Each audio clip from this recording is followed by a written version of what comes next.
ونعوذ بالله من شرور أنفسنا ومن سيئات أعمالنا من يهده الله فلا مضل له ومن يضلل فلن تجد له وليا مرشدا ونشهد أن لا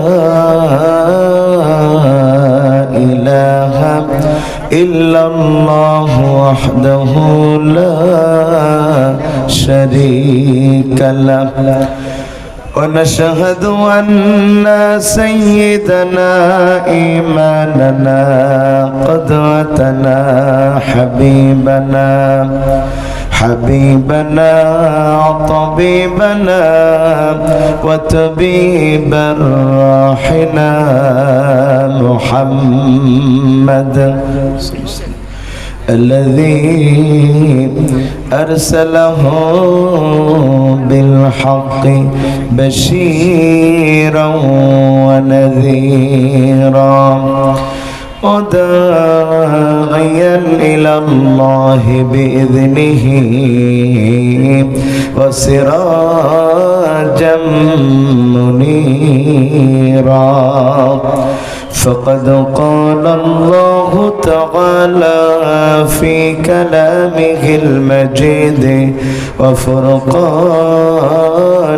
الحميد সকলে প্রাণ খুলে আমার সাথে পড়ুন আউযু বিল্লাহি মিনাশ শাইতানির রাজীম বিসমিল্লাহির রহমানির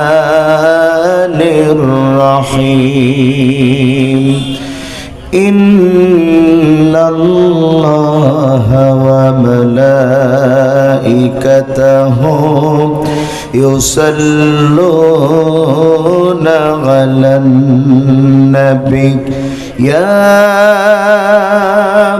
أيها الذين آمنوا صلوا عليه وسلموا تسليما اللهم صل على سيدنا مولانا محمد وعلى آل سيدنا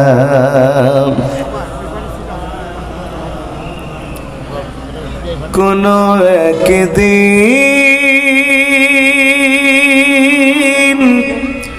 এ দেশের আকাশে কালিমার পতাকা দুলবে সেদিন সবাই খোদাই বিধান পে দুঃখ বেদনা ভুলবে কোনো একদিন সেদিন আর রবে না হাহাকার অন্যায় জুলুম অবিচার সেদিন আর রবে না হাহাকার অন্যায় জুলুম অবিচার থাকবে না অনাচার দুর্নীতি কদাকার সকলেই শান্তিতে থাকবে সেদিন সবাই খোদাই বিধান পে দুঃখ বেদনা ভুলবে কোনো একদিন এ দেশের আকাশে কালিমার পতাকা দুলবে সেদিন সবাই খোদাই বিধান পে দুঃখ বেদনা ভুলবে। সকলে কেমন আছেন আপনারা? যারা আলহামদুলিল্লাহ বললেন না তারা কেমন আছেন? তারাও ভালো আছেন? আমাদের সুস্থ রেখেছেন কে? কণ্ঠ যদি আল্লাহ দিয়ে থাকেন সবাই আওয়াজ দিয়ে বলতে হবে আমাদের ভালো রেখেছেন কে? সে আল্লাহর জন্য সবাই মিলে চিৎকার দিয়ে পড়ছি আলহামদুলিল্লাহ। দরুদ এবং সালাম প্রেরণ করছি বিশ্ব মানবতার মহান আদর্শ আপনার আমার জন্য আল্লাহ তাআলার পক্ষ থেকে প্রেরিত রহমত সাইয়্যিদুল মুরসালিন খাতামুন নবিয়্যিন রাহমাতুল লিল আলামিন মুহাম্মাদুর রাসূলুল্লাহ। আজকের এই সুন্দর আয়োজন প্রথমবারের মতো ধোপাখোলা হিলফুল ফুজুল যুব সংঘের উদ্যোগে সভাপতিত্ব করছেন এই যশোরের অন্যতম সেরা আলেমে দ্বীন বাংলাদেশ মাজলিসুল মুফাসসিরিনের সম্মানিত যশোর জেলা সেক্রেটারি, নতুন হাট কেন্দ্রীয় জামে মসজিদের সম্মানিত খতিব জনাব মাওলানা মোহাম্মদ শফিকুর রহমান। আল্লাহ তাআলা সম্মানিত হুজুরকে হায়াতে তৈয়্যিবা দান করুন, আমরা বলছি আমিন। আমার আগে চমৎকার বয়ান শুনিয়েছে সাইফুল্লাহ বিন কোরবান, যেমন আলোচনা তেমন গর্জন, কি বলেন আপনারা? চমৎকার কথা বলেছেন। আল্লাহ তাআলা কথাগুলো আমল করবার তৌফিক দান করুন। আল্লাহ প্রিয় সাইফুল্লাহ বিন কোরবানের ইলমে আমলে কণ্ঠে বারাকা দান করুন। আমার পর ইনশাআল্লাহ আপনাদেরকে চমৎকার বয়ান শুনিয়ে ধন্য করবেন এই যশোরের কৃতি সন্তান, ঠিকানা টিভির সম্মানিত চেয়ারম্যান, বিশিষ্ট সাংস্কৃতিক ব্যক্তিত্ব জনাব কবির বিন সামাদ। আল্লাহ তাআলা তাকে সুস্থতার সাথে কথা বলবার তৌফিক দান করুন। প্রিয় ভাইয়েরা, আলোচনার শুরুতে আপনাদের কাছে জানতে চাই আজকে মাহফিলের নাম কি? একটু সবাই বলেন না কি নাম? তাফসীরুল কোরআন মাহফিল মানে হলো আমি একটা কিচ্ছা ধরবো, 2 ঘন্টা বলবো, অথবা খাজা বাবা কেল্লা শাহ বাবার একটা গল্প বলে এখান থেকে চলে যাব। তো তাফসীর মানে কি? বক্তা যে আয়াত অথবা বিষয়ের উপরে কথা বলবে সেটা ভেঙে ভেঙে জাতিকে বুঝিয়ে দিবে। এই কথা কার বিরুদ্ধে গেল পক্ষে গেল এটা চিন্তা না করে আলোচনায় আমার রব আমার আল্লাহ কতটুকু খুশি হলো। কথা কি ঠিক? প্রিয় ভাইয়েরা, তবে তাফসীর শুনতে একটু কষ্ট হয়, আর ওয়াজ শুনতে কষ্ট হয় না। কাহিনী অনেকটা ভিটামিনের মতো, খাইতেও মজা লাগে, শরীর স্বাস্থ্য সুন্দর দেখায়, কিন্তু রোগ সারে না। রোগ সারে অ্যান্টিবায়োটিকে। তাফসীর হলো অ্যান্টিবায়োটিকের মতো। বান্দার মধ্যে মুনাফিকের যেই রোগ আছে, বান্দার মধ্যে কুফরির যেই রোগ আছে, বান্দার মধ্যে বিদআতের যেই রোগ আছে, বান্দার মধ্যে ইসলাম আলেম উলামার বিরোধিতার যেই রোগ আছে, যদি এই রোগকে দূর করতে হয় তাহলে তাফসীর নামক অ্যান্টিবায়োটিকের কোনো বিকল্প নাই। আর আমার আল্লাহ তো নিজেই ১,৫০০ বছর আগে বক্তারা কিভাবে কথা বলবে তার রুলস রেজুলেশন আল্লাহ করে দিয়েছেন। এখন তো কমিটি আমাদেরকে শিখায় দেয় কি বলবেন কি বলবেন না, কিন্তু ১,৫০০ বছর আগে আমার আল্লাহ সব বক্তাদেরকে শিখিয়ে দিয়েছেন কিভাবে কথা বলবা। আমার আল্লাহ বলেন ফাযাক্কির বিল কোরআন, বান্দা যদি আলোচনা করতেই হয় আমার কোরআন দিয়ে আলোচনা করবা। কেন আল্লাহর কোরআন দিয়ে আলোচনা করবা? আয়াতের রেফারেন্সে আল্লাহর হাবিব বলেন মান ক্বালা বিহি সাদাকা। কারণ এই পৃথিবীতে যত মানুষ যত কথা বলুক না কেন, কোনো কথা পুরোপুরি সত্য হয় না, তবে কোরআন দিয়ে যারা কথা বলে ১০০ তারা সত্য কথা বলে। এই দুনিয়াতে বর্তমান প্রায় ৮০০ কোটি মানুষ। কত কোটি? কিছু মানুষ কথা বলতে জানে না, আমার বেনাপোলের ভাষায় তাদেরকে বলে বোবা। আপনারা কি বলেন? কথা কন না কেন? আপনারা তো আর বোবা না, তাইলে বলেন তাদের কি বলে? বোবা। বোবা মানুষরা কথা বলতে জানে না, আমরা আফসোস করি, কিন্তু তারা বেঁচে যেতে পারে খালি কথার কারণে। যেই গুনাহ থেকে তারা মুক্ত, তারা বেঁচে যেতে পারে। আর আমরা সবচেয়ে বেশি বর্তমান সময়ে গুনাহ করি কথা দিয়ে। কথা বলছেন না কেন? আল্লাহ হাবিব বলছেন কিয়ামতের আগে অধিকাংশ মানুষ সকালে থাকবে ইমানদার, বিকালে বেঈমান, বিকালে ইমানদার, রাতে বেঈমান। যতটা না কর্মের দ্বারা তার চাইতে বেশি হচ্ছে কথার দ্বারা। মানুষ এমন এমন কথা বলবে সে যে বেঈমান হয়ে যাচ্ছে, মানুষ সেটা টেরও পাবে না। আবার আমার আল্লাহ মুমিন হবার যেই বৈশিষ্ট্য দিয়েছেন তার মধ্যে 2 নম্বর বৈশিষ্ট্য আমার আল্লাহ বলেন ওয়াল্লাযীনা হুম আনিল লাগযি মুগরিদুন। এই দুনিয়াতে মুমিন হবে তারা অনর্থক বাজে কথাবার্তা থেকে নিজেকে বাঁচায় রাখবে যারা। খুব মন দিয়া বুঝেন, আল্লাহর বান্দারা যারা কথা বলতে জানে না তাদেরকে আমরা বোবা বলি। আবার এই সমাজে কিছু মানুষ আছে যারা কথা বলতে জানে তারপরেও বোবা, কথা বলে না। কারণ তারা শুধু বোবা নয়, রাসূলের ভাষাই হলো তারা বোবা শয়তান। চাকরি চলে যেতে পারে, দাওয়াত কমে যেতে পারে, এই জন্য কত মানুষ মুনাফিকি করে চলেছে বিগত বছরগুলো। হক কথা বন্ধ করে দিয়েছে, মসজিদগুলোতে বলে নাই। আইনুদ্দিন আল আজাদ কি সুন্দর করে তাদের সম্পর্কে বলেন, কি হবে আলেম হয়ে ইমাম সেজে মসজিদেতে, যদি পারো সত্য কথা উচ্চ স্বরে না বলিতে। কি হবে আলেম হয়ে ইমাম সেজে মসজিদেতে, যদি পারো সত্য কথা উচ্চ স্বরে না বলিতে। চাকরির ভয় করো যদি ছেড়ে দাও ওই না গদি, চাকরির ভয় করো যদি ছেড়ে দাও ওই না গদি।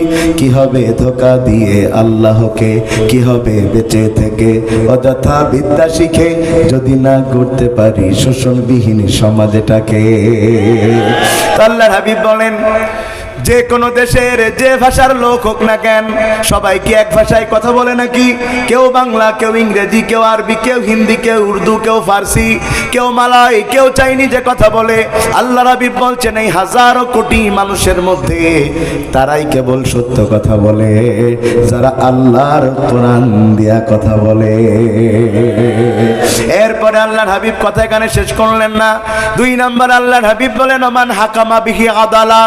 কোরআন দিয়ে কথা বললে যেমন সত্য কথা হয়, ও আল্লাহর বান্দারা, কোরআন দিয়ে কথা বললে কি কথা হয়?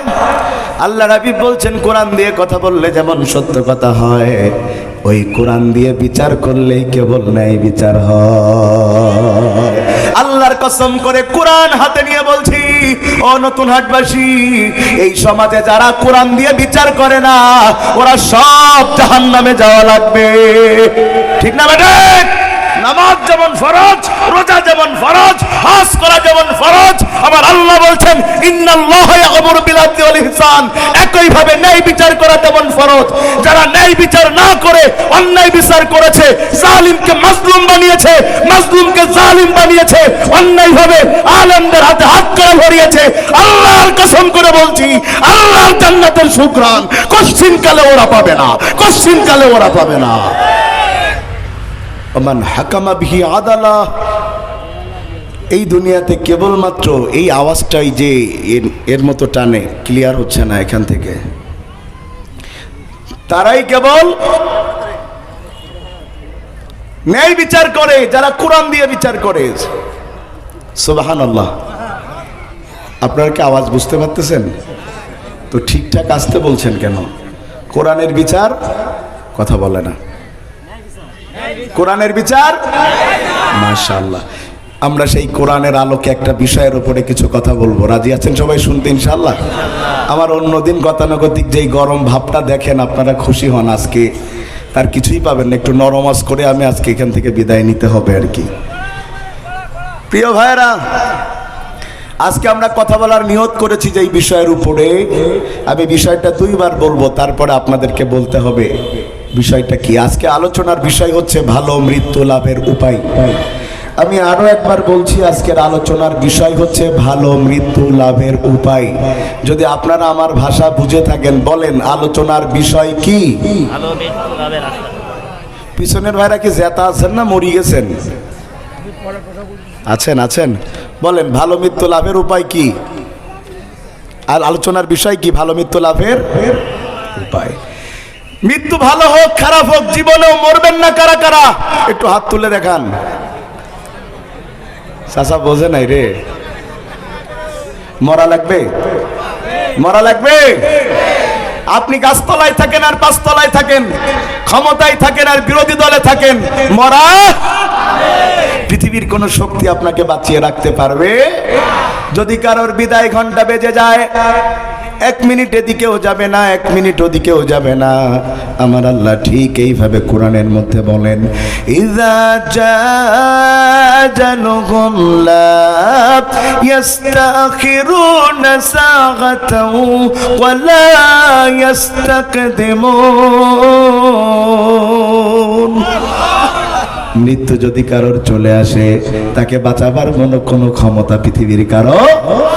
এলাকার বড় নেতা, মৃত্যুর বড় ভয়, তাকে যেন কেউ মেরে ফেলতে না পারে, সেই জন্য বডিগার্ড রেখেছে 40 জন।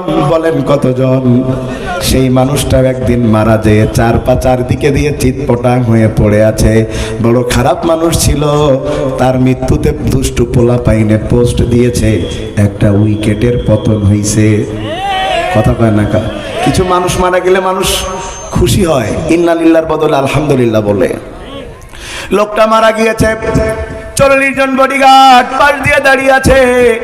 ওই লোকটার আত্মীয় স্বজনরা বলল, তোদের মতো বডিগার্ড থাকতে বল্টু মরল কেমনে?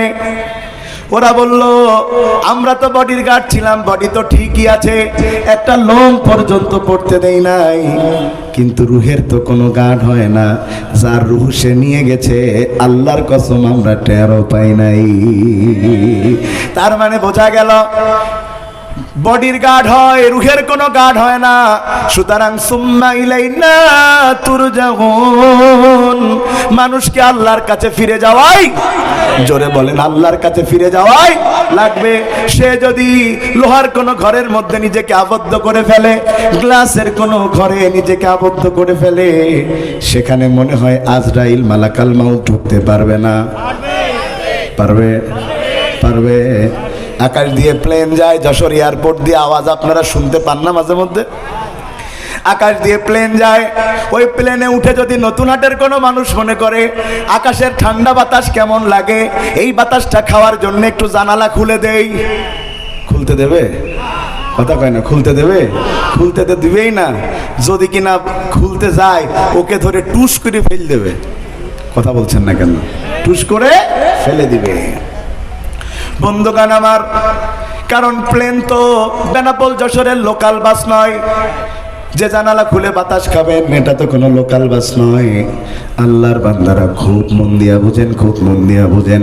তাইলে আমরা নিশ্চিত হলাম প্লেনের মধ্যে কোনো বাতাস ঢুকে, যদি প্লেনের মধ্যে কোনো বাতাস ঢুকতো তাহলে প্লেনটা ক্র্যাশ হয়ে যেত। নিশ্চিত হলাম প্লেনে বাতাস ঢুকে না। ওই প্লেনের মধ্যে কোটি কোটি কোটি কোটি টাকার মালিক, শত কোটি টাকার মালিক আব্দুল আজিজ সাহেব বিজনেস ক্লাসে উঠে বসলেন, 1 গ্লাস লেমন জুস পান করলেন। কিছুক্ষণ পরে লোকটার কোনো নড়াচড়া নাই। মানুষেরা যায় তার দিকে তাকায় বলল, ঘুমাচ্ছে নাকি মারা গেছে? মানুষেরা কয় শরীরের কোনো স্পন্দন নাই, মনে হয় মারা গিয়েছে। নাকের কাছে আঙ্গুল নিয়ে দেখা গেল মারা গিয়েছে। ও নতুন হাটবাসী, আপনাদের কাছে আমার প্রশ্ন, যেই প্লেনের মধ্যে সামান্য বাতাস ঢুকতে পারে না, ওই প্লেনের মধ্যে পৃথিবীর চাইতে দেহের দিক দিয়ে বড় মালাকাল মউত ঢুকলো কেমনে? তার মানে বোঝা যায় মানুষ যেখানেই থাক তারে মরা। পৃথিবীতে কেউ স্থায়ী হয় না, হোক না সে ফেরাউন কিংবা নমরুদ, কেউ ভবে চিরকাল রয় না। ফেরাউন শেষ তক ছিল না, মৃত্যু তাকেও ছেড়ে দিল না, হোক না সে মহারাজা আর মহাবীর, কাউকে সে অবকাশ দেয় না। ঠিক না? ঠিক। তবে আমরা মানুষ বড় কঠিন। যদি কোনো মানুষ জানে নিশ্চিত কাল তার মরা লাগবে, আর যদি আজ রাতে 10 লাখ টাকা ছেড়ে দেওয়ার সুযোগ থাকে, ও বলবে আগে ছেড়ে দেবো তারপর মরবো। আপনারা ঠিকঠাক বলছেন, আমার অজবোধে আপনারা বুঝতেছেন না। কথা কি ঠিক? যদি কেউ নিশ্চিত জানে যে আগামীকাল তার মরা লাগবে, আর আজকে রাতে যদি 10 লাখ টাকা মেরে দেওয়ার চান্স পায়, ও টাকা মারবে না? ও চিন্তা করবে আমি ভোগ করতে পারি আর না পারি, আমার ছেলে মেয়ে তো খাইতে পারবে। কথা ঠিক না? ঠিক। এই নতুন আল আজাদ এদের সম্পর্কে চমৎকার বলছে, আরে মানুষ হইছো বেহুশ দুনিয়ার পিছে, কি জবাব দিবি রে তুই আল্লাহর কাছে? রাতে দিনে দৌড়া দৌড়ি বিশ্রামের সুযোগটা নাই, নামাজ রোজা দূরের কথা আল্লাহর নামটাও মুখে নাই।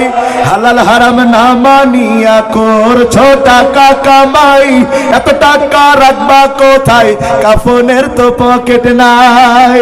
টাকা পয়সা লইয়া কি কেউ কবরে গেছে, টাকা পয়সা লইয়া কি কেউ কবরে গেছে, কি জবাব দিবি রে তুই আল্লাহর কাছে? আরে মানুষ হইছো বেহুশ দুনিয়ার পিছে, কি জবাব দিবি রে তুই আল্লাহর কাছে? ঠিক না ঠিক? তাইলে আমরা আবারও নিশ্চিত হলাম আমাদের মরা, যেহেতু মরা লাগবে তাহলে ভালো মরণ চাই না খারাপ মরণ চাই?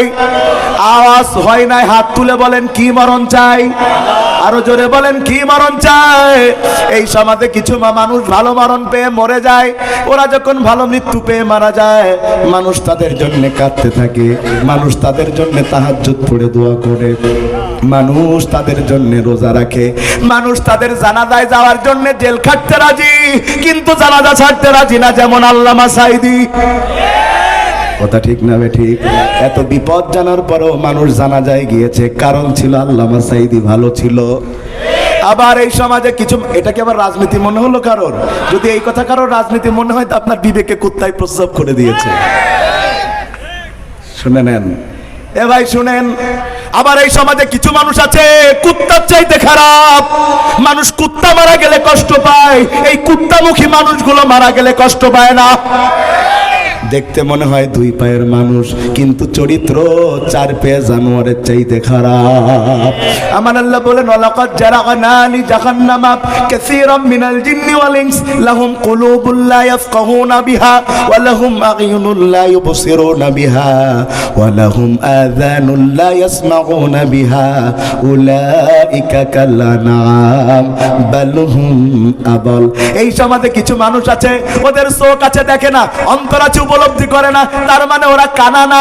ওদের যে দিল কলিজা নাই তা না, ওদের দিল কলিজাও আছে, ওদের চোখও আছে, ওদের কানও আছে, কিন্তু এইগুলো দলের কাছে নেতার কাছে বন্ধক রয়েছে। এরা হককে হক বলার সাহস পায় না, মিথ্যারে মিথ্যা বলার সাহস পায় না, কারণ এরা আল্লাহর কাছে বিক্রি না হয়ে দুনিয়ার গাঞ্জা খোরার মদ খোর নেতার কাছে বিক্রি হয়েছে। আল্লাহ বলেন উলাইকা কাল আনআম, ওরা চার পেয়ে জানোয়ার। কথা কয় না কেন? বালহুমাদাল, বরং কিছু কিছু মানুষ কুত্তার চাইতে খারাপ। যদি ওরে কুত্তা বলা হয় তাইলে আসল কুত্তারে অপমান করা হবে। তাইলে আবার আওয়াজ দিয়ে বলেন ভালো মরণ চাই না খারাপ মরণ চাই? এ আল্লাহর বান্দারা, এই দুনিয়াতে সবচাইতে সেরা মানুষ, যার চাইতে সেরা মানুষ আর কখনো হবে না। তিনি পৃথিবী থেকে যত মানুষ দুনিয়াতে এখন পর্যন্ত এসেছে, শুরু থেকে যত মানুষ আসবে সব মানুষের মধ্যে সেরা মানুষ তিনি হচ্ছেন মুহাম্মাদুর রাসূলুল্লাহ সাল্লাল্লাহু আলাইহি ওয়াসাল্লাম। জোরে কন্না সুবহানাল্লাহ। যার সম্পর্কে হযরত আয়েশা বলছেন আনতা রাজুলুন গুফিরা লাহু মিন জামবিহি তাকাদ্দামা তাআখার। ও নবী, আপনি তো সেই ব্যক্তি যার আগেও কোনো গুনাহ নাই, পরেও কোনো গুনাহ করার সুযোগ। আপনি হলেন মাসুম, আপনার চাইতে ভালো মানুষ আর কেউ নাই। এই নবী শুধু জান্নাতে যাবে তাই না, আপনাকে আমাকে আল্লাহর অর্ডারে সুপারিশ করে জান্নাতে নিয়ে যাবে। সেই নবী পর্যন্ত প্রতিদিন সকাল সন্ধ্যা দোয়া করতেন, আল্লাহুম্মা ইন্নী আসআলুকা হুসনাল খাতিমা, আল্লাহুম্মা ইন্নী আসআলুকা হুসনাল খাতিমা। ও আল্লাহ, তুমি আমারে ভালো মরণ দাও, ও আল্লাহ তুমি আমারে ভালো মরণ দাও। তাইলে নবী, বিশ্ব নবী যিনি মাসুম, তিনি যদি ভালো মরণ চাই, ও যশোরবাসী তোমার আমার ভালো মরণের দরকার আছে না না? তাইলে আবার আওয়াজ দিয়ে বলেন ভালো মরণ চাই কি চাই না? এবার ভালো মরণ লাভের উপায় পাঁচটা। জোরে বলেন কয়টা? আওয়াজ হয় নাই? আকাশের দিকে পাঁচটা আঙ্গুল তুলে নাড়া মারেন, বলেন ভালো মৃত্যু লাভের উপায় কয়টা? আরো জোরে। জোর হলো না? আজকে আমরা এই পাঁচটা শুনবো যে ভালো মৃত্যু লাভের উপায় পাঁচটা। কিছু সময় দিবেন তো ইনশাল্লাহ শোনার জন্য? এবার বলেন এক নাম্বার, বলেন বলেন বলেন বলেন বলেন ভালো মৃত্যু লাভের উপায় এক নাম্বার, কয় নাম্বার? ওয়ান মুআয ইবনে জাবাল রাদিয়াল্লাহু তাআলা আনহু قال قال رسول الله صلى الله عليه وسلم من كان آخر كلامه لا إله إلا الله دخل الجنة। আমি প্রতিটা কথা দলিল দিয়ে বলছি, কথা কি বোঝা যাচ্ছে তো? ইনশাআল্লাহ আমাদের কথা দলিলের ভিত্তিতে হওয়াই উচিত। আল্লাহ রসুলের জলিল কদর সাহাবী নাম তার মুআয ইবনে জাবাল। তিনি বলেন আল্লাহর হাবিব বলেছেন, যদি কোনো মানুষ মৃত্যুর সময় একটাবার বলতে পারে লা ইলাহা ইল্লাল্লাহ, ওই মানুষটা ভালো মরণ পেয়ে আমার আল্লাহর জান্নাতে চলে যাবে। এবার সুবহানাল্লাহ জোরে বলেছে, কারণ এত অল্প আমলে যদি জান্নাত পাওয়া যায়, কথা কয় না? মরার সময় আমার এলাকায় বলে কুইতে কুইতে, আপনারা কি বলেন? কথা কয় না কা? কি বলেন? যে খাইতে পাইতেছে না জোর করে খাচ্ছে কুইতে কুইতে, কথা ঠিক? পায়খানা হচ্ছে না জোর করে কোত মারে, কি বলেন আপনারা? আছে না কোষ্ঠকাঠিন্য রোগ অনেকের আছে না, কোত মারে। ভাইরা আমার, অনেকে মনে করছেন জীবনে আকাম কুকাম, চোর বাটপারি রাহাজানি টেন্ডারবাজি চাঁদাবাজি মানুষ খুন গুম হত্যা ধর্ষণ যা ইচ্ছা করব, আর হুজুরের হাদিস অনুযায়ী মরার সময় একটা বার বলবো লা ইলাহা ইল্লাল্লাহ, সোজা আল্লাহর জান্নাতে চলে যাব। সাতক্ষীরার ভাষায় বলে দেই, অতরা গুড় আইছের না। তাইলে হাদিসের ব্যাখ্যা কি? আমার পুরো ওয়াজ বোঝেন আর না বুঝেন, এখন 30 সেকেন্ডে যেই কথা বলবো এটা বুঝলে আজকে ওয়াজের দাবি পূরণ হয়ে যাবে। শুনেন, যারা মনে করছেন মরার সময় কষ্ট করে একটু লা ইলাহা ইল্লাল্লাহ বলে জান্নাতে চলে যাব, তাদেরকে জানায় দেই, যার জীবন ইসলাম দিয়ে চলে না, ও মরার সময় চেষ্টা করলেও ওর কালেমা জোটে না। ভাই ওয়াজ কি বোঝা যাচ্ছে না? ভালো করে বুঝেন, যার জীবন ইসলাম দিয়ে চলে না, সে চেষ্টা করলেও তার কালেমা জুটে, যদিও কোনো কারণে জুটে, আমার আল্লাহ কয় ওর কালেমা আল্লাহর দরবারে পৌঁছায় না। আপনারা ফেরাউনের নাম শুনেছেন, ফেরাউন, ফেরাউনরে চিনেন? চিনেন না? ওরে চেহারায় না চেনেন, নামে তো চেনেন, নামে চিনেন না? এই সাতক্ষীরা শহরে ওয়াজ করতেছি, আবু জেহেলের কাফের হওয়ার বৈশিষ্ট্য বলছি। এক চাচা খেপে গেছে, তো চাচা খেপলেন কেন? ভাই আপনি আমারে বলছেন। বললাম চাচা আপনার নাম কি আবু জেহেল? বলতেছে তওবা তওবা না, তা আবু জেহেল আপনার নাম না, তো আপনি খেপলেন কেন? পাশ থেকে আর একজন বলে চাচার যা চরিত্র, নামে না মিললেও কামে তো মিলে, কথা কয় না? এই সমাজে আবু জেহেল নামে নাই, ফেরাউন নামে কেউ নাই, কিন্তু চরিত্র দেখলে বুঝবেন নামে না মিললেও কামে মেলে। বরং কিছু কিছু ফেরাউন পিছনের ফেরাউনকে হার মানিয়ে দিয়েছে। বন্ধুগণ আমার, ফেরাউন সিদ্ধান্ত নিয়েছে মুসা আলাইহিস সালাতু ওয়াস সালামকে হত্যা করবে। কাফেররা একটা সিদ্ধান্ত দুনিয়াতে নেয়, আর আমার আল্লাহ একটা সিদ্ধান্ত নেয়। বলেন তো কার সিদ্ধান্ত জমিনে বাস্তবায়ন হয়? আমার আল্লাহ বলেন আমাকারু আমাকারাল্লাহ আল্লাহু খায়রুল মাকিরিন। ওরা ষড়যন্ত্র করে, আল্লাহ ষড়যন্ত্রের জবাব দেয়, কারটা বিজয় লাভ করে। ফেরাউন মুসা আলাইহিস সালাতু ওয়াস সালামকে হত্যা করবে। মুসা আলাইহিস সালাতু ওয়াস সালাম তার লোকজন নিয়ে রওনা দিয়েছে হিজরতের জন্য, হিজরতের জন্য রওনা দিয়েছে।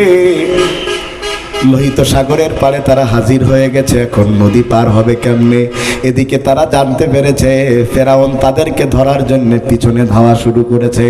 মুসা আলাইহিস সালাতু ওয়াস সালামের বংশের লোকেরা বড় অধৈর্য ছিল, আমাদের মতো। আমাদের একটু কিছু তো কিছু হলি বলো মাথায় কাজ করে না, যদি পরপর দুবার জ্বর হয় তাহলে আল্লাহ খালি আমারই চোখই দেখে, কথা কয় না কা? যদি কোনো বছর একটু বৃষ্টি বেশি হয় বলবে আল্লাহ তো আর কোনো কাম নাই, বলে বলে না? বলে, অনেক মুসলমান বলে। অধৈর্য, অধৈর্য। এদেশের মানুষ জুলুম সহ্য করে বছরের পর বছর, কথা কয় না? আর মাজলুমদের দিন আসলে কয় ভালো নাই, আগেই ভালো ছিলাম, কি বলেন আপনারা? ঠিক আছে, ভাইয়েরা আমার, খুব মন দিয়ে শুনেন, মুসা নবীর গোষ্ঠীর লোকের সাথে আমাদের বড় মিল। আমরাও সামনে আগাই দিয়া পিছন দিয়া দৌড় মারি। কথা কয় না কা? সামনে আগাই দিয়া পিছন দিয়ে দৌড় মারি। নেতা তুমি আগিয়ে চলো, আমরা পেছন দিয়ে দৌড় মারলাম বিপদে পড়লে। বন্ধুগান খুব মন দিয়া বুঝেন, খুব মন দিয়া বুঝেন। মুসা আলাইহিস সালামের লোকেরা বলল, মুসা তুমি তো আমাদের ডেকে এনে বিপদে ফেললে। আগে আমরা ফেরাউনের গোলামি করতাম, তাও তো আমাদের মরা লাগে নাই, এখন তো আমাদের মরা লাগবে। কিন্তু মূর্খ উম্মতেরা বোঝে নাই, গোলামির মরণের চাইতে শহীদি মরণের দাম অনেক বেশি। বোঝা দরকার। 100 বছর বিড়ালের মতো বেঁচে থাকার মধ্যে কোনো লাভ নাই, সিংহের মতো 1 ঘন্টা বাঁচতে চাই। কথা ঠিক। আমরা গোলামি চাই না, আমরা আজাদি চাই। আর এই বাংলাদেশের মানুষদের কখনো গোলাম বানিয়ে রাখা যায় না। 71-এ প্রমাণ দিয়েছে, 52-তে প্রমাণ দিয়েছে, বারবার প্রমাণ দিয়েছে আমরা জীবন দিতে রাজি, গোলামি করতে রাজি নই। আজকে পার্শ্ববর্তী দেশ যে অ্যাকশন নিচ্ছে এই দেশকে দখল করে গোলাম বানাবে। শুনে রাখো, আগে কি করেছো আমি জানি না, এখন যদি বাংলাদেশের দিকে চোখ তুলে তাকাও, 18 কোটি জনগণ এক হাতে হাত রেখে দাঁড়িয়ে যাবে, কারণ বাবার ক্ষমতা নেই বাংলাদেশের দিকে চোখ তুলে তাকাতে পারে। কারণ এটা আগের বাংলাদেশ নয়। ভাই কষ্ট পাচ্ছেন? মুসা আলাইহিস সালামের লোকেরা বলল, যাই করো তাই করো, নদী পার হওয়ার ব্যবস্থা করো। আল্লাহ কয় চিন্তার দরকার নেই, হাতে লাঠি আছে, আঘাত কর। কাহিনী বলা উদ্দেশ্য না, যেটা বলতে চাচ্ছি এখনই বুঝবেন। আঘাত করলেন, 12টা রাস্তা হয়ে গেল। সুবহানাল্লাহ কয় না কা? কয়টা রাস্তা হলো? 12টা রাস্তা হয়ে গিয়েছে। তবে ব্রিজের মতো হয় নাই, বরং সাগরের নিচ দিয়ে রাস্তা হয়েছে, শুকনা হয়ে গেছে। আর পানিগুলা পাহাড়ের মতো হয়ে চারপাশে দাঁড়িয়ে গেছে। মুসা আলাইহিস সালাম তার লোকজন নিয়ে পাহাড়ের মতো পানির 2 পাশ দিয়া পানি, নিচ দিয়ে রাস্তা বের হয়ে গেছে। কিছুক্ষণ পরে ফেরাউন সেখানে হাজির। আয়েশা দেখে অটোমেটিক 12টা রাস্তা হয়ে আছে। ফেরাউনের লোকেরা জিজ্ঞাসা করলো, ও খোদা, রাস্তা কি তুমি আগে বানাই রাখছো? ফেরাউন যদিও বানাই নাই, কিন্তু ফেরাউনের স্বভাব ছিল যা করতো ক্রেডিট নিজের ঘাড়ে নিত। আমি করেছি সব আমি। তো কি হয়েছে? কয় আমি বানাইছি। তাইলে ভয় কেন? চলেন নেমে পড়েছে। কিছুক্ষণ পরে যখন পানি উতলায় পাতলায় চারিদিক থেকে পড়েছে, ফেরাউন এখন একবার সুবানি খায়, আর ফেরাউন একবার মরার কথা বুঝতে পেরেছে, নিশ্চিত মরা লাগবে। ফেরাউন যখন নিশ্চিত হয়ে গেছে আমার মৃত্যু আজকে এখানেই, তখন ফেরাউন কি বলেছে? আমার আল্লাহ বলেন, হাত্তা ইযা আদরাকাহুল গরাকু ক্বালা আমানতু আন্নাহু লা ইলাহা ইল্লাল্লাযী আমানাত বিহি বানু ইসরাঈল ওয়া আনা মিনাল মুসলিমিন। ফেরাউন তখন বলতেছে, আল্লাহ আমি তোমার পরে ঈমান আনলাম, আমি সেই আল্লাহর পরে ঈমান আনলাম যে আল্লাহর পরে বনি ইসরাঈলরা ঈমান এনেছে, আর আমি একজন মুসলমান। কত বড় ফেরাউন! সারা বছর হুজুর পিটায় কয় আমি মুসলমান। ফেরাউন তো 1-2 দিন হুজুর পিটায়নি। এক মুসা আলাইহিস সালামের জন্ম ঠেকানোর জন্য 25,000 পুত্র সন্তানকে হত্যা করেছে। তারপরেও সে বলে মুসলমান। যুগে যুগে ফেরাউনের চরিত্রের যারা হুজুর পিটায়াও মুসলমান দাবি করে তারা।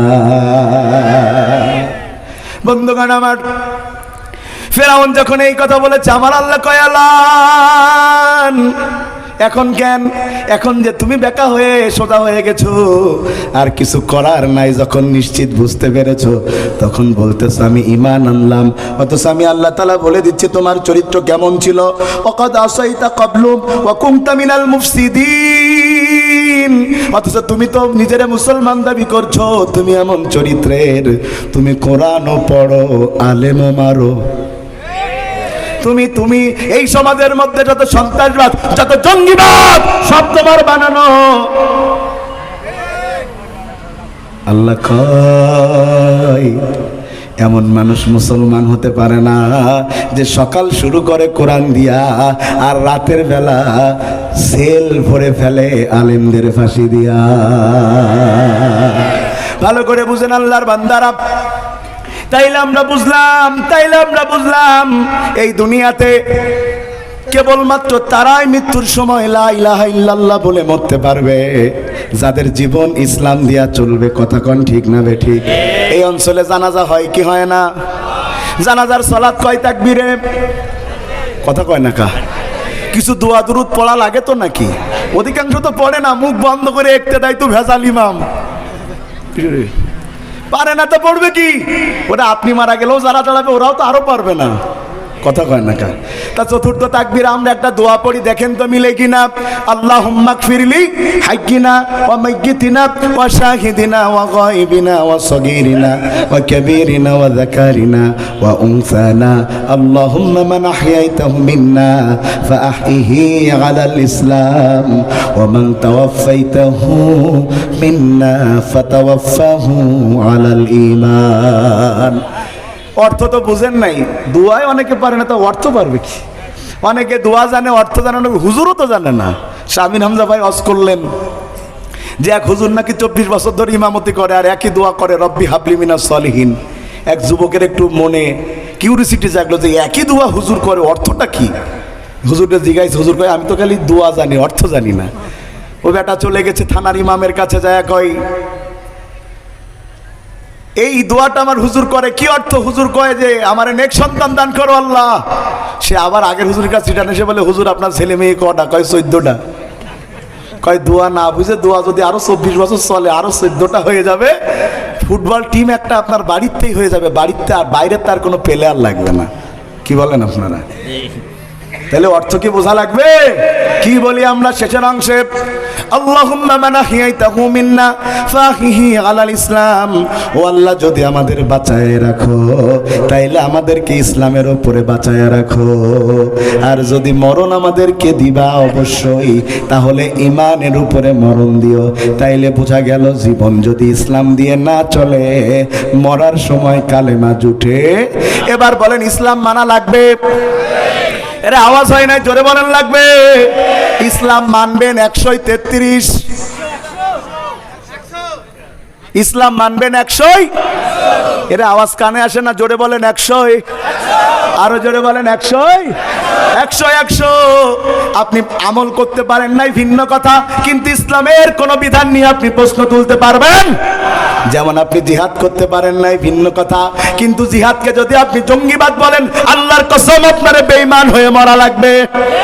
আপনি দাড়ি রাখতে পারেন নাই ভিন্ন কথা, কিন্তু দাড়িওয়ালাদের যদি জঙ্গি মনে করেন, 5 ওয়াক্ত নামাজ পড়লে আপনার বেঈমান হয়ে মরা লাগবে। বন্ধুগণ আমার, ইসলাম 100, 100 না মানলে কি সমস্যা একটা উদাহরণ দিলে বুঝতে পারবেন। ধরে নেন এটা একটা নাস্তার প্লেট। কি এর প্লেট? কথা কন না কা? সত্যি সত্যি না, আবার যেন কইেন না যে হুজুর মিথ্যে কথা কয়।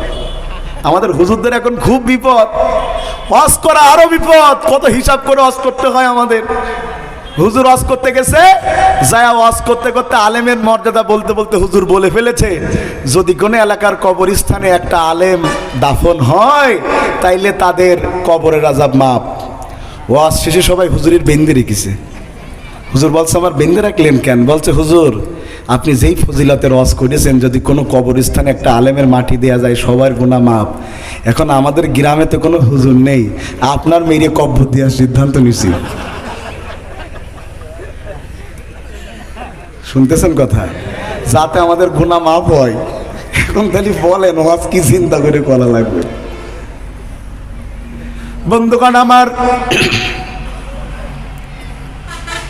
ধরে নেন আমি আপনার বাড়ি মেহমান হয়ে গিয়েছে, আপনার ইচ্ছা আমি আলেম মানুষ, আমারে নাস্তা করাবেন। আপনার চিন্তা আমারে 100 প্রকার নাস্তা দিবেন। কত প্রকার?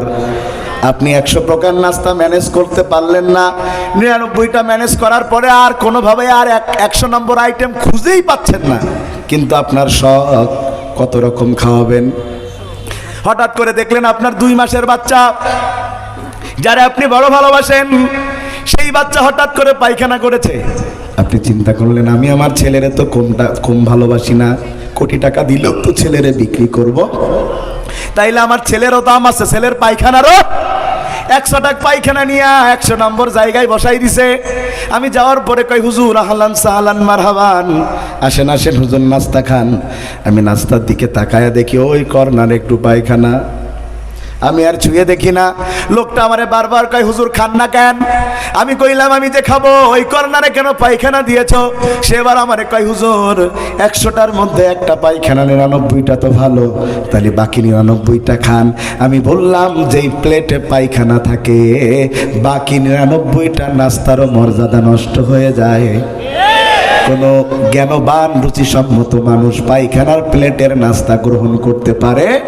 আপনি আল্লাহর দরবারে যাবেন, আমলের প্লেট সাজিয়েছেন নামাজ রোজা হজ যাকাত, নামাজ রোজা হজ যাকাত তাসবিহ তাহলিল, এমন কোন আমল নাই। 99টা সাজিয়েছেন, 100 নম্বরে আপনি যে আমল নিয়ে উঠেছেন সেটা হলো আপনি আল্লাহর আইন বাদ দিয়া মানুষের আইন বাস্তবায়নের আন্দোলন করেছেন, ইসলামের নেতা বাদ দিয়া গাঞ্জাটি নেতা ধরেছেন।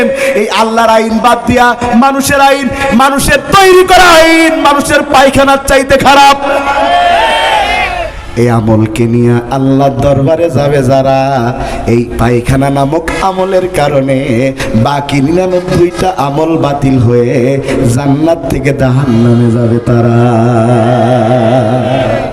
আমার আল্লাহ ঠিক এইভাবে বলেন, ومن يبتغي غير الإسلام دينا فلن يقبل منه وهو في الآخرة من الخاسرين। আমার আল্লাহ বলেন, যদি কোনো মানুষ ইসলামকে বাদ দিয়ে মানুষের তৈরি করা কোনো মতবাদ প্রতিষ্ঠার আন্দোলন করে, এ সমাজে বোধহয় করে না, শতকরা 80% মানুষ আল্লাহর জমিনে আল্লাহর দিন কায়েম করা বাদ দিয়া দুনিয়ার ক্ষমতার রাজনীতি করে। অথচ মানুষের বোঝা উচিত, মানুষের জানা উচিত নাজাতের একটাই পথ, সেটা হলো আল্লাহর জমিনে আল্লাহর দিন বাস্তবায়নের আন্দোলন। কথা ঠিক, খুব মন দিয়া বুঝেন। ইসলাম ছাড়া অন্যটা মানবে যারা, তাদের কোনো আমল আল্লাহর দরবারে কবুল। এরপরে আল্লাহ বলেন, আলিয়াউমা আকমালতু লাকুম দীনাকুম ওয়া আতমামতু আলাইকুম নি'মাতি ওয়া রাদিতু লাকুমুল ইসলাম দীনা। সুবহানাল্লাহ বলেন। আল্লাহ বলছেন আমি দিনকে পরিপূর্ণ করে দিয়েছি, দিনের মধ্যে কোনো কম নাই। এই কথা বলে এবার আল্লাহ বলছেন, ইয়া আইয়ুহাল্লাযীনা আমানু দুখুলু ফিস সিলমি কাফা। সুতরাং ঈমানদার, ইসলামে কম প্রবেশ করলে হবে না, পুরোটাই প্রবেশ করা। তাইলে 1 নম্বর পয়েন্ট আমরা কি জানলাম? 1 নম্বর পয়েন্ট আমরা জানলাম, মৃত্যুর সময় যারা লা ইলাহা ইল্লাল্লাহ বলবে তারা আল্লাহর জান্নাতে যাবে। আর লা ইলাহা ইল্লাল্লাহ বলতে পারার শর্ত হচ্ছে জীবন চালাতে হবে ইসলাম দিয়া। ভালো মৃত্যু লাভের উপায় 2 নাম্বার, বলেন কয় নাম্বার? ভালো মৃত্যু লাভের উপায় 2 নাম্বার।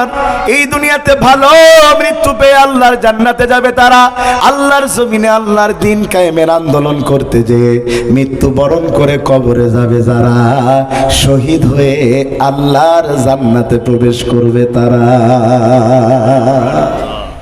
শহীদ যারা, তাদের ভালো মৃত্যু এমন। আমার আল্লাহ বলেন, শহীদরা শুধু মরে না তাই জান্নাতে যায় না, তার মানে যদি কেউ আল্লাহর রাস্তায় শহীদ হয় বিনা হিসাবে সে আল্লাহর জান্নাতে চলে যায়। জোরে কন্যা সুবহানাল্লাহ। অনেকে মনে করতে পারেন মিছিলের সামনে দাঁড়ালেই বোধহয় আমারে গুলি করে দেবে, সবার আগে আমি মরবো। না, মিছিলের আগে দাঁড়ালেই শহীদ হওয়া যায় না। শহীদ হতে গেলে আল্লাহ তাআলার পক্ষ থেকে কবুলিয়াত লাগে। যারা একটু বুদ্ধিমান তারা মাঝখানে দাঁড়ায়, গুলি হয় সামনেতে করবে না পেছনতে করবে, মাঝখানে তাকে করবে না। কথা কয় না কা? তুমি কি মনে করেছো মিছিলে দাঁড়ালেই শহীদ হয়ে যাবা? না।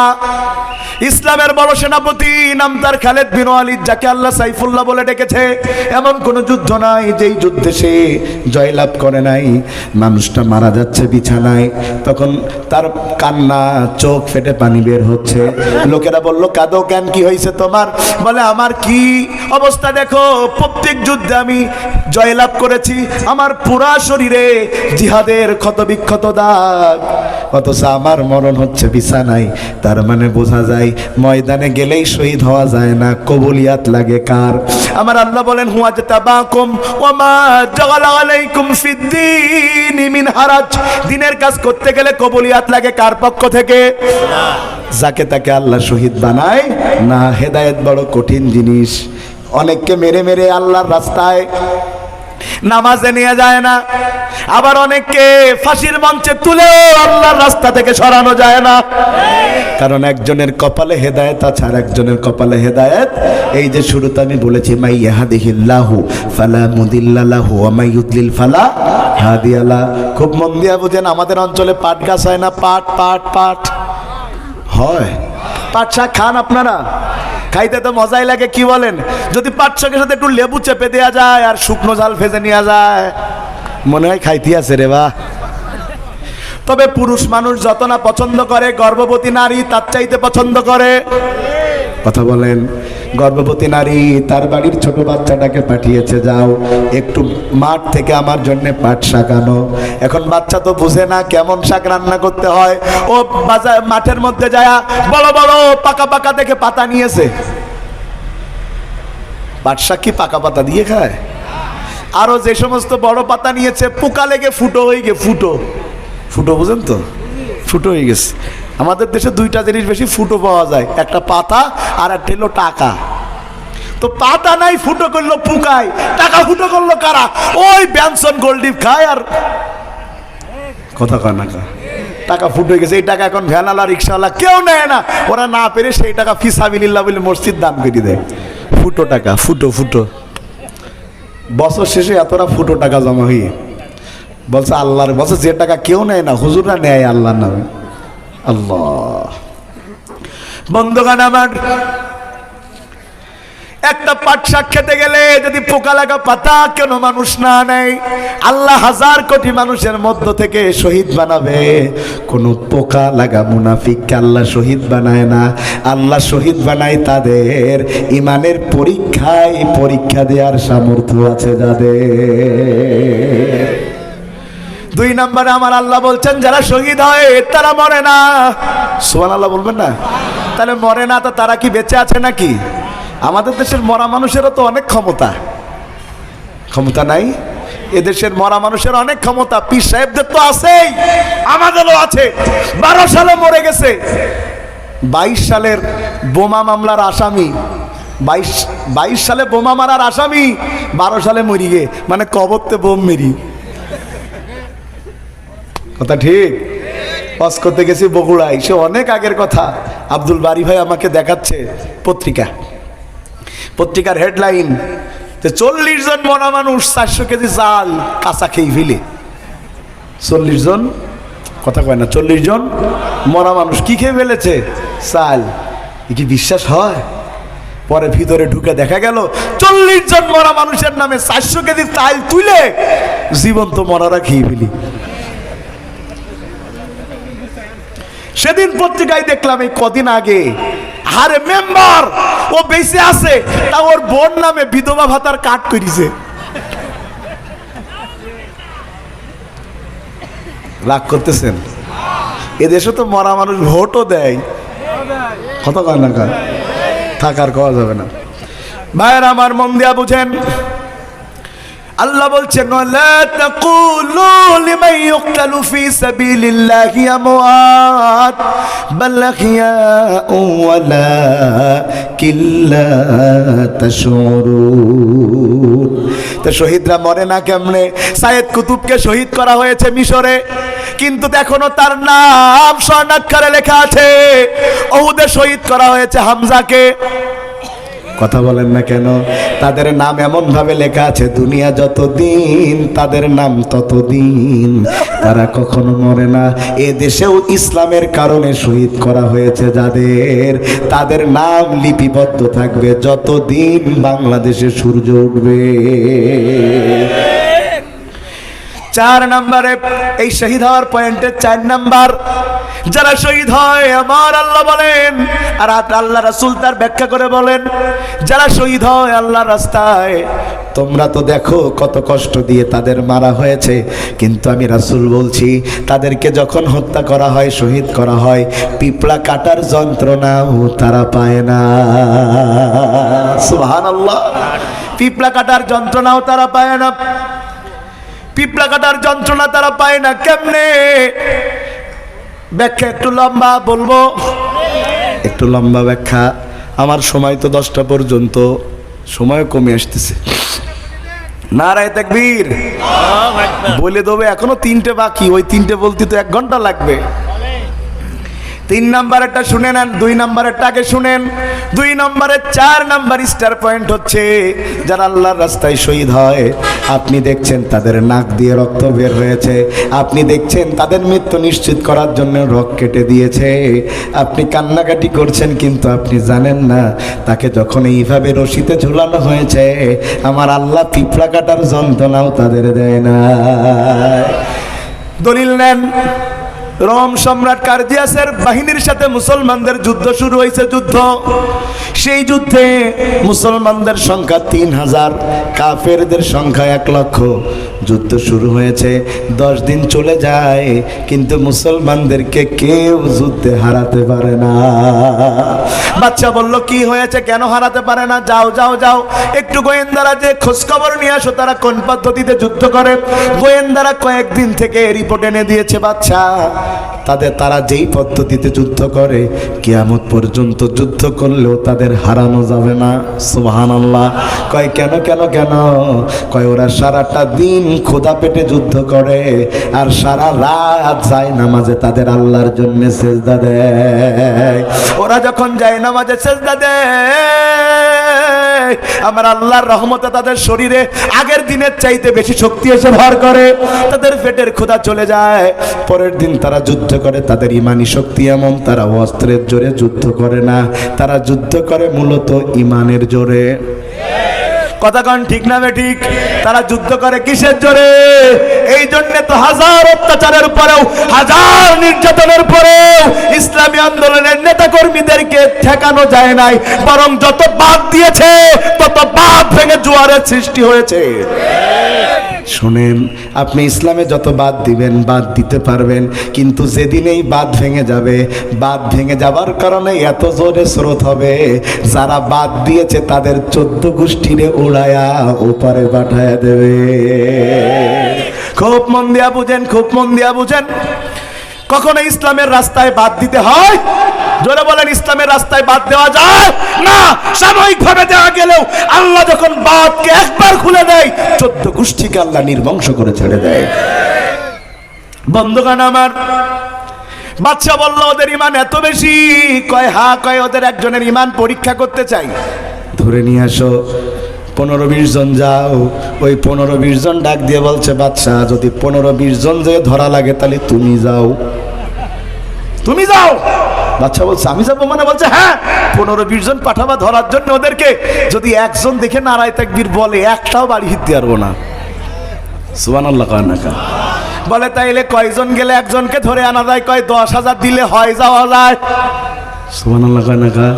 বলে একটারে যদি ধরতে 10,000 লাগে তাইলে যুদ্ধ করে লাভ কি? কিন্তু বাদশার বড় জিদ উঠেছে, কয় যে না, যা, ধরে নিয়ে আয়। ওরা 10,000 লোক রওনা দিয়েছে, কিন্তু সামনের রাস্তা দিয়ে না, ওরা পিছনের রাস্তা দিয়ে রওনা দিয়েছে। যুগে যুগে জালেম যখন হকপন্থীদের সাথে সরাসরি লড়াই করে না পারে, তখন পিছনের রাস্তা দিয়ে ষড়যন্ত্র করে তাদের দমাতে চায়। কথা ঠিক না ঠিক? সামনের রাস্তা দিয়ে না পারলে পিছনের রাস্তায় এমন এমন অপবাদ দেয়, অপবাদ দিতে দিতে দিতে দিতে দিতে দিতে এক পর্যায়ে মানুষ বলতে থাকে, না দোষ করলি কি ধরিয়েছে, একটু দোষ মনে হয় আছে। এদেশের মানুষের তো কিছু মন থাকে না। শুনেন, জালেম যখন সামনের রাস্তায় আমাদেরকে মোকাবেলা করতে না পারে, তখন পিছনের রাস্তা ধরে। এই জন্যে যারা দুনিয়াতে ইমানদার, তাদের পিছনের চোখ খোলা রাখা লাগে, সামনের চোখ খোলা রাখা লাগে, যাতে তাদেরকে কেউ বেঈমান বানাতে না পারে। ভাইয়েরা আমার, 10,000 লোক যায় হাজির হয়েছে। জঙ্গলের পাশে একটা ক্যাম্প আছে, ওই ক্যাম্পে 301 জন আছে, একজন কমান্ডার, 300 জন তার আন্ডারে, যিনি কমান্ডার তার নাম আব্দুল্লাহ বিন হুযাইফা। যখন এরা পৌঁছায়ছে ঠিক ওই সময় মাগরিবের আজান হচ্ছে, জোরে কন্যা সুবহানাল্লাহ। মাগরিবের আজান শোনার পরে ওরা তো এখনকার মতো তার অনলাইনের যুগ না যে বাংলাদেশের কারির তেলাওয়াত ইন্দোনেশিয়ার লোক শুনবে, তখন তার অনলাইন ছিল না। অনলাইন ছিল, অনলাইন হয়েও বিপদ, না হয়েও বিপদ।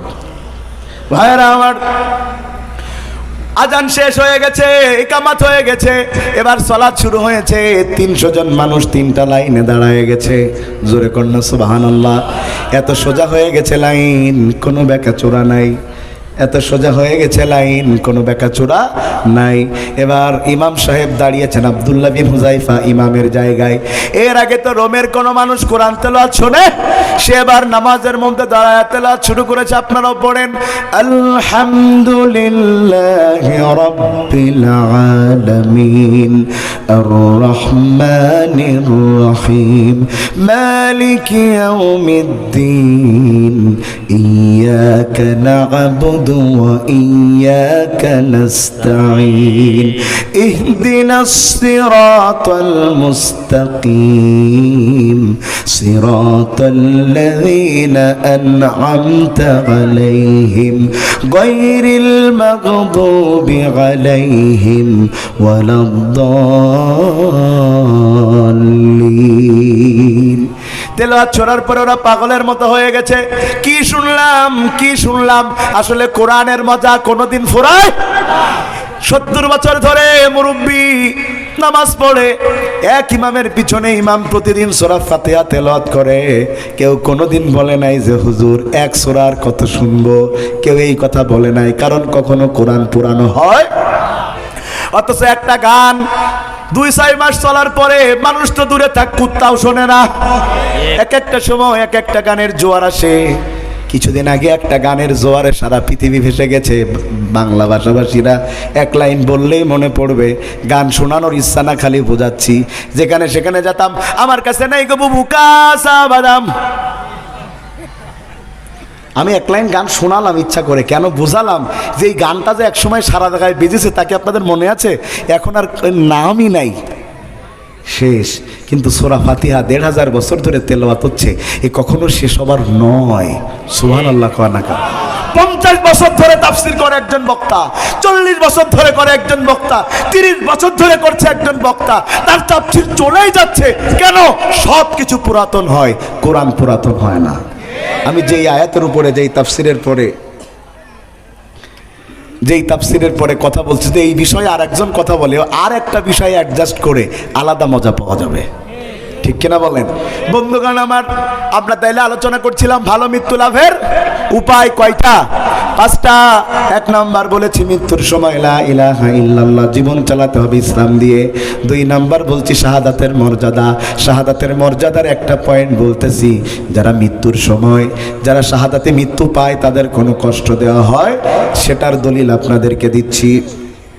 বন্ধুগণ আমার, 2 রাকাত সালাত হয়ে গেছে, মাগরিবের সালাত 2 রাকাত তেলাওয়াত জোরে, 1 রাকাত তেলাওয়াত যখন আস্তে করতে শুরু করেছে, কাফেররা মনে করতেছে আমরা যে আসলাম, মনে হয় ওরা টের পাইছে, এই জন্য আস্তে আস্তে আলাপ করতেছে আমাদের কেমনে ধরবে। পালা, পালানোর চিন্তা কর, কেমনে ধরতে পারে বলা তো যাও না। কিন্তু ওরা তো সেটা জানে না। তেলাওয়াত শেষ হলো, নামাজ শেষ হলো, 300 জন মানুষ ক্যাম্পে চলে গেল। একজন বসে আছে নামাজের জায়গায়, তার কাছে যায়, একাই হুজুর আপনি যেটা পড়ছিলেন সেটা আমাদের একটু শেখাতে হবে। হুজুর মানুষ তো শেখাতে রাজি হবেই। হুজুর মানুষ বলতে ঠিক আছে শেখাবো। কোথায় যেতে হবে? কয় জঙ্গলের ওই পাশে আমাদের বউ বাচ্চা আছে, সেখানে যে শেখাতে হবে। আব্দুল্লাহ বিন হুযাইফা রওনা দিয়েছে, তিনি তো জানে না যে তাকে সিস্টেম করে গ্রেফতার করা হচ্ছে। আব্দুল্লাহ বিন হুযাইফা জঙ্গলের মধ্যে দিয়ে ঢুকে হেঁটে হেঁটে যায়, আর প্রত্যেক গাছের পিছন দিক দিয়ে একজন থেকে বের হয়ে যায়। যখন জঙ্গল থেকে বের হয়েছে, তিনি সামনে 10,000 কাফের সৈনিক পিছনে, কিন্তু মনে হয় 10,000 বিড়ালের মধ্যে একটাই মাত্র বাঘ সামনে হেঁটে হেঁটে যাচ্ছে। বাচ্চার কাছাকাছি পৌঁছিয়েছে। পৌঁছানোর পরে বাচ্চা ডাক দিয়া কয়, তোমার নাম কি? কয় আব্দুল্লাহ। তোমার বাবার নাম কি? কয় হুজাইফা। ডাক দিয়ে বলে, ও আব্দুল্লাহ, তুমি যে ওমরের বাহিনীতে সৈনিকের কাজ করতেছো, কমান্ডারের কাজ করতেছো, তোমার বেতন দেয় কত? আব্দুল্লাহ বিন হুজাইফা ডাক দিয়ে কয়, আমারে কি বেতন দিবে? আমরা যারা ইসলামী আন্দোলন করি আমাদের পকেট থেকে টাকা দেওয়া লাগে, আমাদেরকে উল্টা কোনো বেতন দেয়া হয় না। বাচ্চা মনে করলো হয়তো বা টাকার লোভ দেখালে কাজ হয়ে যেতে পারে। বাচ্চা বলে, তুমি যদি আমার দলে নাম লেখাও তোমাকে একটা অংশের কমান্ডার করে দেব, 10,000 টাকা স্বর্ণমুদ্রা তোমারে মাসে বেতন দেব। তাও তিনি রাজি হন না। শেষমেশ বলেছে, আমার সুন্দরী মেয়েটাকে তোমার সাথে বিয়ে দেব। তারপরেও রাজি হয় না। বাচ্চা বলল, রাজি হও না কেন? ও বলছে, গোটা দুনিয়া আমার নামে লিখে দিলেও আমাকে ঈমান থেকে 1 মিনিটের জন্য সরাতে পারবে না। বন্ধুগণ আমার, বাচ্চা বলল, তোর ঈমান এত শক্ত, দাঁড়া 2 নম্বরে তোর আর একটা পরীক্ষা করে দেখব। ঘরের মধ্যে আব্দুল্লাহ বিন হুজাইফাকে ঢুকিয়ে দেওয়া হয়েছে। আর একজন মহিলা ওই এলাকার সবচেয়ে সুন্দরী নারী রোমের, তার দায়িত্ব দেয়া হয়েছে ঘরের মধ্যে ঢুকে যেভাবে হোক আব্দুল্লাহর ঈমান নষ্ট করতে হবে। নারীটা ঘরের মধ্যে ঢুকেছে, সারা রাত ঘরে থেকে বের হয়েছে। বাচ্চা ডাক দিয়ে বলেছে, ও নারী, তুমি কি তার ঈমান নষ্ট করতে বেরোছো নাকি? সে ডাক দিয়ে বলে, বাচ্চা, কার ঘরে আমারে ঢুকাইছো? সে মানুষ নাকি পাথর আমি টের পাই নাই। আমাকে দেখার পরে সেই যে সেজদায় গিয়েছে, একবারের জন্যও সে সেজদা থেকে মাথা তোলে নাই। আমি উলঙ্গ হয়েছি, কাপড় খুলে ফেলে তাকে জড়িয়ে ধরেছি, তারপরেও সে আমার দিকে তাকায় না। আল্লাহু আকবার। আর আমরা একটা নারী যদি রাস্তা দিয়ে যেতে দেখি, একেবারে 6 বছরের ছোড়া থেকে 60 বছরের বুড়ো, কথা কয় না, তাকায় থাকে। ও চাচা, 60 বছর বয়স, তাকাও কেলা? চাচা কয়, বয়স শরীরের হয়েছে কিন্তু মনের তো হয়নি। আর যুবক পোলাপান তো এইভাবে দেখে। কি বলেন আপনারা? ঘরে মেয়ে ঢুকি ঈমানের পরীক্ষা নিবেন? অত পরীক্ষা নেওয়া লাগবে না। খালি ফেসবুকে একটা ছেলে মেয়ে সেজে একটা ফ্রেন্ড রিকোয়েস্ট আপনার বন্ধুর কাছে পাঠাই, দেখেন কত বড় আল্লাহর ওলি। মকসেদ অ্যাঞ্জেল জরিনা নামে আইডি খুলে বল্টুর কাছে পাঠাইছে। বল্টু তো মনে করেছে সত্যিই মনে হয় মেয়ে লোক। 3 মাস ধরে কথা খায়, কথা কয়, যা চাই তাই দেয়। 3 মাস পরে জোরই করতেছে, দেখা করাই লাগবে। এখন মকসেদ তো জানে দেখা করলেই ধরা খাওয়া লাগবে। শেষমেশ বলে ফেলিস, তুমি আমার আশা করি না। কেন? কয়, আমি আসলে মেয়ে না, আমি ছেলে। ওই যে বল্টু সিগারেট ধরল, কথা কয় না, আর সিগারেট ছাড়া গেল না, সেকা খেয়েই বেকা হয়ে গেছে। কথা কি ঠিক? একটা আইডিয়া আসলে তাই মাথায় কাজ করে না। আর ঈমানের পরীক্ষা তো বড় বহু দূর। আমাদের ঈমান যতদিন না বাড়বে, যুবকরা যতদিন ঈমানের দায়িত্ব নিয়ে দেশ পরিচালনার দায়িত্ব না নিবে, এ দেশ সংস্কার হওয়া সম্ভব নয়। আজকে দেশ সংস্কারের কথা সবাই বলছে, শোনেন, কোন রাজনৈতিক কথা নয়। আজকে সবাই বলে দেশ সংস্কারের কথা। আল্লাহর কসম, আল্লাহর কোরআন ছাড়া পৃথিবীর শ্রেষ্ঠ শাসকও দেশ কিয়ামত পর্যন্ত সংস্কার করতে পারবে না। সংস্কারের একটাই পদ্ধতি, সেটা হচ্ছে আল কোরআনের পথ। আমি একটা কথা স্পষ্ট করে বলি, দল ক্ষমতায় যাবে, কে আসবে কে যাবে এটা আলেমদের দেখার বিষয় নয়। আমাদের দাবি, যারাই যাবে তাদের কোরআন দিয়ে দেশ চালানো লাগবে।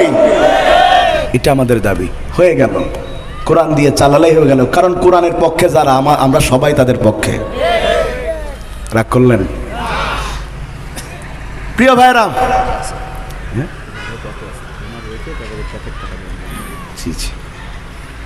আমার ভাইয়ারা, অন্তত এই পয়েন্টটা শেষ করি। কবির ভাই প্রায় চলে এসছে, বাকি 3টার দিকে তো আর নজরই দিতে পারবো না। ভাইয়ারা আমার, আব্দুল্লাহ বিন হুজাইফা, তার ঈমান কোনোভাবে নষ্ট করা যায়নি। সুবহানাল্লাহ বলেন।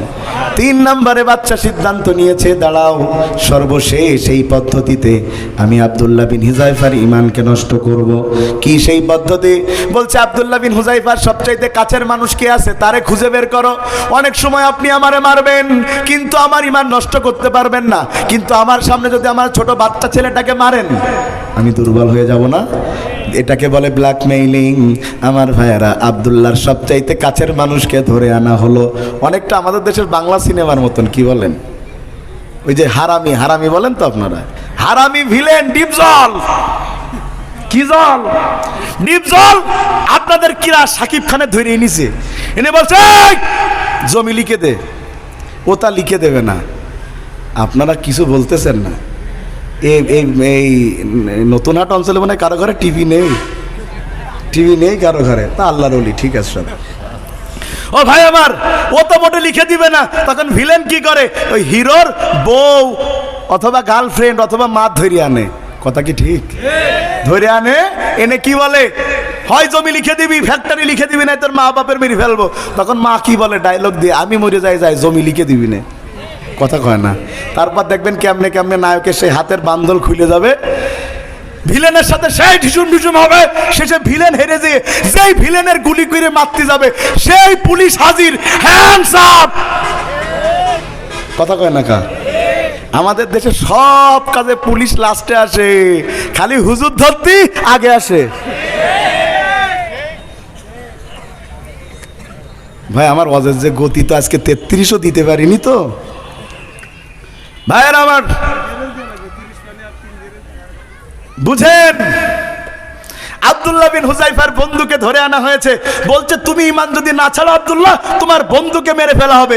বন্ধু ডাক দিয়ে বলছে, আব্দুল্লাহ আমার মতো হাজারো বন্ধু যেতে পারে, কিন্তু কোনো মুমিনের ঈমান যেতে পারে না। যা আছে মোর সব নিয়ে যাও, ঈমান আমার নিও না। যা আছে মোর সব নিয়ে যাও, ঈমান আমার নিও না। বলেন আমিন। আব্দুল্লাহ বিন হুযাইফার বন্ধু যখন এই কথা বলেছে, এত রাগ হয়েছে বাচ্চার, বলো এই যে জ্বলন্ত চুলার উপরে টকবক করে যেই তেল ফুটতেছে, ওই তেলের মধ্যে আব্দুল্লাহ বিন হুযাইফার বন্ধুর পা ঢুকায় দাও। যখন তেলের যন্ত্রণায়, গরম তেলের মধ্যে যন্ত্রণা পায় শুরু হবে, জ্বালা পোড়া শুরু হবে, চিৎকার করে কাঁদবে। এটা দেখে হয়তো আব্দুল্লাহ ঈমান ছেড়ে দিতে পারে, এই চিন্তা করে আব্দুল্লাহর বন্ধুর পা তেলের মধ্যে চুবানো শুরু করা হয়েছে। পা তেলের মধ্যে ঢুকে যত বেশি, আব্দুল্লাহর বন্ধুর মুখে হাসি তত বেশি। বাচ্চা বলে, কি হলো তোমার? তুমি কি মানুষ নও? কেন তোমার তেলে পোড়ার কোনো যন্ত্রণা হয় না? কেন তুমি চিল্লাও না? কেন তুমি কাঁদো না? কি হয়েছে তোমার? আব্দুল্লাহর বন্ধু ডাক দিয়ে বলে, বাচ্চারে যখন তুমি আমার পা ওই তেলের মধ্যে চুবাইয়ে দিছো, শুরু করেছো, তখনই আমার আল্লাহ, আমার রব আমার সামনে জান্নাতের 8টা দরজা খুলে দিয়েছে। জান্নাতের সুঘ্রাণ আমার নাকের কাছে প্রবেশ করতে শুরু করেছে। ও বাচ্চা শোনো, এই জান্নাতের সুঘ্রাণের কারণে কোনো যন্ত্রণা আমি পাই নাই। বোঝা গেল যাদেরকে যখন শহীদ করা হয়, ওদের সামনে জান্নাতের 8টা দরজা খুলে যখন ধরা হয়, জান্নাতের নাজ নিয়ামতার সুঘ্রাণ পাওয়ার কারণে যত কষ্ট দিয়েই তাদের শহীদ করা হোক, শাহাদাতের কোনো কষ্ট তারা পায় না। সুবহানাল্লাহ। শাহাদাতের মরণের সর্বশেষ পয়েন্ট, আমি একজন মানুষের 4-5টা বৈশিষ্ট্য বলবো, আপনাদের বলা লাগবে মানুষটাকে। মনে করেন কুইজ হচ্ছে সাধারণ জ্ঞান, সবাই প্রস্তুত আছেন? একজন মানুষের কয়টা বৈশিষ্ট্য বলবো? প্রথম বৈশিষ্ট্য হলো মানুষটা আল্লাহ রাসূলের সাহাবী। সুবহানাল্লাহ বলেন। রাসূলের সাহাবীর মর্যাদা কম না বেশি? আল্লাহ বলেন, রাদিয়াল্লাহু আনহুম ওয়া রাদওয়ান, যালিকা লিমান খাশিয়া রাব্বা। সাহাবী তারা যাদের পরে আমি খুশি, যারা আমি আল্লাহর পরে খুশি। সুবহানাল্লাহ। সাহাবী তারা গোটা দুনিয়ার বর্তমানের সব মানুষের আমল এক জায়গায় করলে একটা সাহাবীর সমান হবে। ওই মানুষটার 2 নম্বর লক্ষ্য হচ্ছে, মানুষটা খালি রাসূলের সাহাবী না, ওই মানুষটা হচ্ছে রাসূলের আপন শ্বশুর। রাসূলের আপন, জোরে বলেন, রাসূলের আপন শ্বশুর। 3 নম্বরে তিনি শুধু রাসূলের আপন শ্বশুর নন, এই দুনিয়াতে যারা খেলাফতের দিক দিয়ে, শাসনের দিক দিয়ে সর্বশ্রেষ্ঠ মর্যাদা পেয়েছেন, সেই 4 খলিফার মধ্যে একজন, যার সম্পর্কে আল্লাহ রাসূল বলেন, খায়রুল কুরুনি কারনিন সুম্মাল্লাযীনা ইয়ালুনাহুম এই দুনিয়াতে সবচাইতে ভালো শাসন করেছেন মুহাম্মদুর রাসূলুল্লাহ সাল্লাল্লাহু আলাইহি ওয়াসাল্লাম। 2 নম্বরে শাসন করেছে তারা খোলাফায়ে রাশেদা যারা। মানুষটার 3 নম্বর মর্যাদা হলো তিনি হচ্ছেন রাসূলের 4 খলিফার একজন। 4 নম্বর মানুষটার রকম হচ্ছে এই দুনিয়াতে যারা জান্নাতের সুসংবাদ পেয়েছে তিনি সেই জান্নাতের সুসংবাদ প্রাপ্ত সাহাবীদের মধ্যে একজন। সুবহানাল্লাহ। দুনিয়াতে জান্নাতের সুসংবাদ পেয়েছেন কতজন? হ্যাঁ, 10 জনের বাইরে আর পাই নাই। 10 জনের বাইরে অসংখ্য পেয়েছে। 10 জনের বাইরেও অসংখ্য পেয়েছে। প্রিয় ভাইয়েরা, আমি এই মানুষটার 5টা লকবের কথা কেন তুলছিলাম? আমাদের আজকের মাহফিলের সম্মানিত প্রধান আকর্ষণ জনাব কবির বিন সামাদ ভাই গুটি গুটি পায়ে আলহামদুলিল্লাহ মঞ্চের দিকে এগিয়ে আসছেন। উনি মঞ্চে এসে ওনার কথা শুরু করবেন ইনশাআল্লাহ। একটু তাকবীর দেন দেন।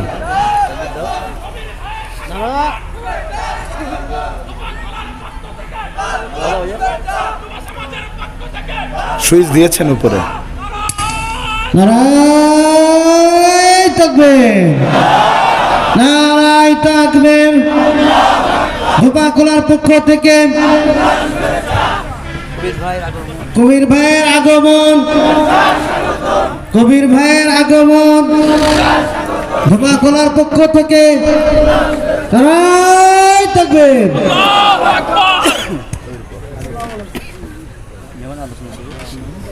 প্রিয় ভাইয়েরা,